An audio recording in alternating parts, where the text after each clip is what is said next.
En plein conflit post-électoral, 3 personnes sont mortes à Moroni, capitale des Comores, secouées ce jeudi par une fusillade. Elle a opposé les forces de l'ordre à un groupe d'hommes armés.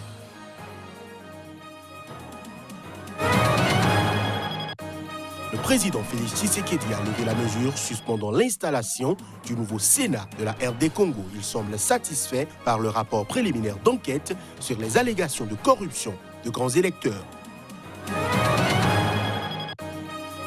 Au moins 139 cas de choléra ont été enregistrés au Mozambique, frappés mi-mars par un cyclone qui a provoqué des inondations catastrophiques. C'est ce que révèle un nouveau bilan du directeur national de la santé.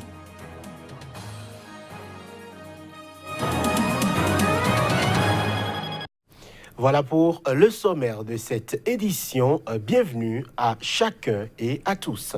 La capitale du petit archipel des Comores a été secouée ce jeudi par une fusillade entre les forces de l'ordre et un groupe d'hommes armés qui a fait 3 morts. Une scène qui survient en pleine crise politique née de la réélection contestée du président Azali Assoumani.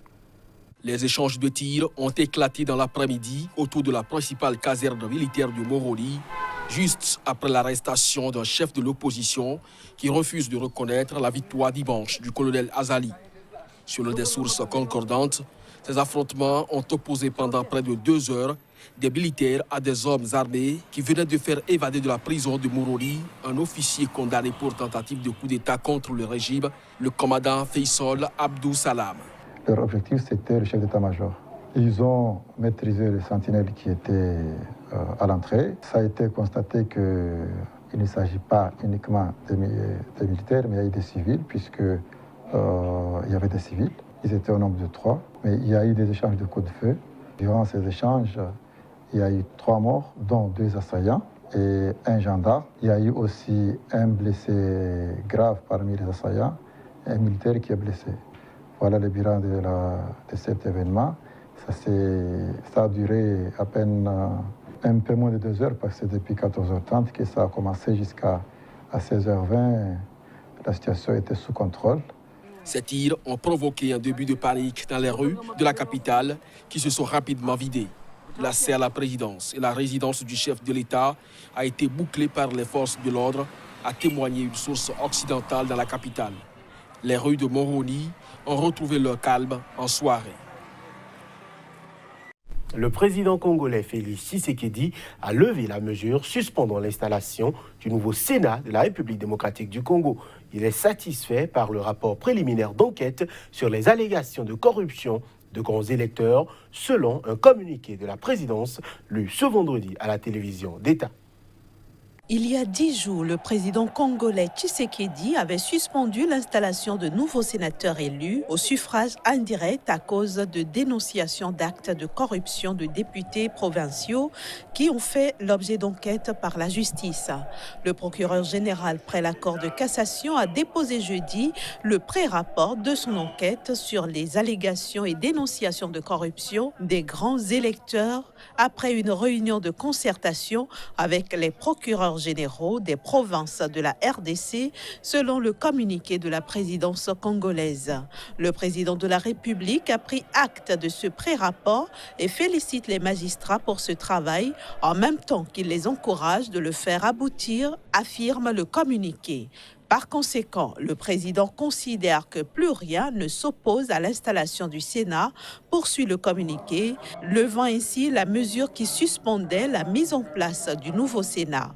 Le 15 mars, les partisans de l'ancien président Joseph Kabila, regroupés au sein de la coalition Front commun pour le Congo, FCC, avaient gagné plus de 80 sièges sur 108 au Sénat. Des militants du parti présidentiel, l'Union pour la démocratie et le progrès social, UDPS, avaient manifesté dans plusieurs villes du pays, notamment à Kinshasa et Mbuji-Mayi, où un policier avait trouvé la mort pour dénoncer la corruption à ciel ouvert des députés provinciaux par des candidats sénateurs. La lutte contre le blanchiment d'argent et le financement des groupes djihadistes qui sévissent dans plusieurs pays de la zone franc sont des points centraux d'une réunion des ministres des Finances de la zone. À Niamey, ces pays entendent à terme mieux penser la stratégie de lutte contre le terrorisme. Les détails. Plusieurs pays de la zone, comme le Niger, le Burkina Faso, le Mali, le Cameroun ou encore le Tchad, sont victimes d'attaques récurrentes de groupes djihadistes, tandis que leurs économies sont plombées depuis 2014 par la chute des cours de matières premières. La réunion a fait le point des dispositifs de lutte contre le blanchiment d'argent et le financement du terrorisme, a expliqué le conseil spécial du gouverneur de la BCEAO, la Banque centrale des États de l'Afrique de l'Ouest. En ce qui concerne la zone UEMOA, la croissance a été de 6,6% en 2018 et nous attendons à une croissance de 7% en 2019. En ce qui concerne la zone CEMAC, après 2 années de récession où la croissance était donc négative, on enregistre une première année de croissance positive, 1,8%. Et pour 2019, on escompte une croissance encore plus forte. Oui, le terrorisme est un frein au développement. Et donc nous voulons combattre tous ensemble le terrorisme avec la plus grande fermeté. Il ne peut pas y avoir de développement économique sans sécurité. Et la sécurité est une priorité absolue. Combattre Boko Haram, comme nous avons combattu Daesh, est pour la France une priorité absolue. Sur un certain nombre d'actions qui doivent être mises en œuvre d'ici 2020, on a à peu près un niveau moyen de mise en œuvre de 20% après 6 mois d'exécution, a-t-il indiqué. La zone franc est un espace économique et monétaire d'Afrique subsaharienne qui comprend 14 pays, le Bénin, le Burkina Faso, la Côte d'Ivoire, la Guinée-Bissau, le Mali, le Niger, le Sénégal, le Togo, le Cameroun, la République démocratique du Congo, le Gabon, la Guinée équatoriale, la République centrafricaine et le Tchad. Au Cameroun, au moins 170 civils ont été tués depuis octobre dans les régions anglophones en proie à un conflit armé entre des séparatistes et l'armée. Il s'agit de chiffres annoncés par un rapport de l'organisation Human Rights Watch rendu public ce jeudi.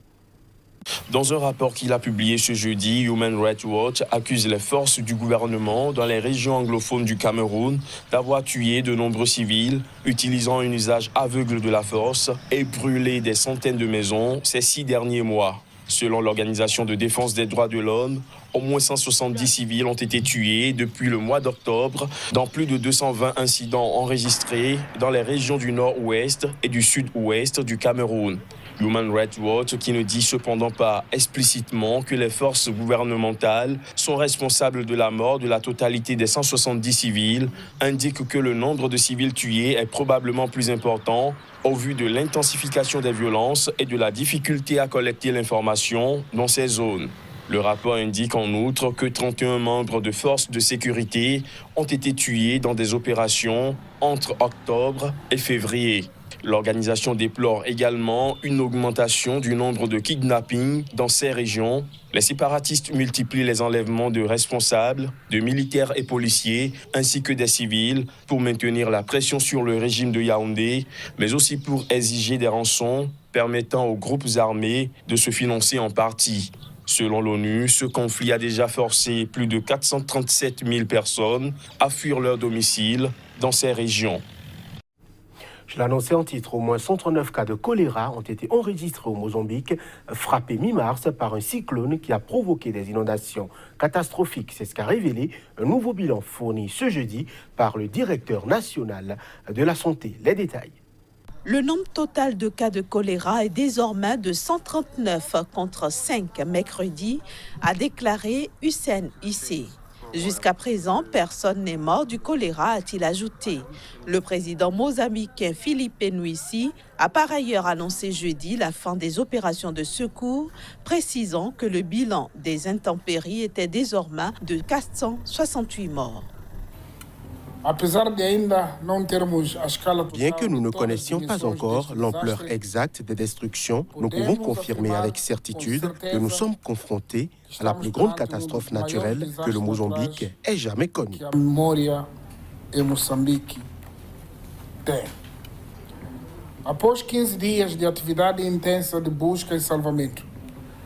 Après 15 jours d'intenses activités de recherche et de sauvetage, nous avons terminé la phase de comptage du nombre de personnes qui étaient sur les arbres, sur les toits, sur les sommets des petites îles formées par l'inondation.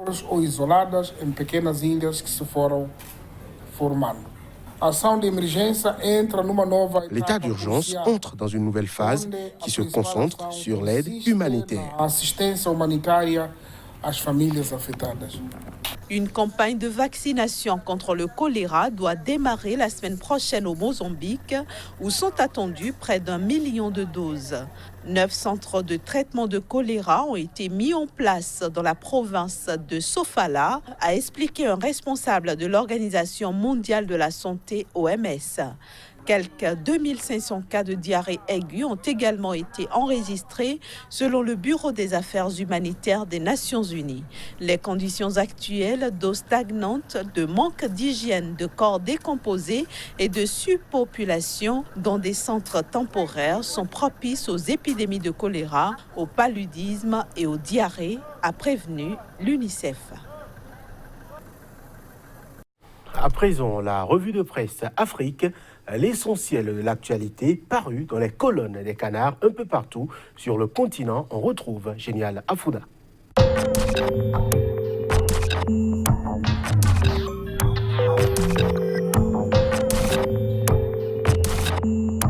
Dernier numéro de la revue de presse Afrique pour le compte du mois de mars. Bienvenue à toutes et à tous. Première destination, le Mali. Disparition de Birama Touré, plus de 3 ans après. Entre pistes et cul-de-sac, écrit en manchette, Mali Tribune. Direction la Côte d'Ivoire où Fraternité Matin nous informe de l'installation du procureur général de la Cour des comptes en présence du chef de l'État. Réforme de la CEI, on reste avec Fraternité Matin qui informe que Gon Coulibaly prône un dialogue constructif. Le point de l'actualité au Sénégal à présent où enquête dénonce l'escroquerie sur fonds de bourse pour le Canada de 200 étudiants grugés de 100 millions de francs CFA. Célébration de la fête de l'indépendance du Sénégal, le Soleil annonce 5 850 défilants, dont 1815 civils. Démêlés judiciaires, refus de regagner le PS, défection de certains de ses proches, Vox Populi s'interroge sur l'avenir de Khalifa Sall. Au Burkina Faso, le pays informe ses lecteurs que 4 gendarmes ont été tués lors d'une attaque dans la région de Barami. Vol à main armée dans la ville de Ouagadougou et ses environs, la bande de Joseph Yemdaogo démantelée, peut-on lire à la une du journal Le Quotidien. Puis au Togo, prestation de serment de la nouvelle CENI. Est-ce le top départ pour l'organisation des locales? S'interroge TM Togo Matin. Voilà, ce sera tout pour la revue de presse Afrique de ce vendredi. Merci de l'avoir suivi. Au revoir et bon week-end à toutes et à tous.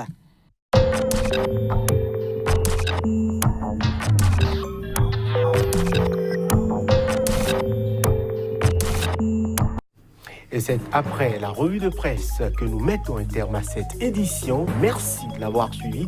À très bientôt pour un autre point de l'actualité. D'ici là, portez-vous bien.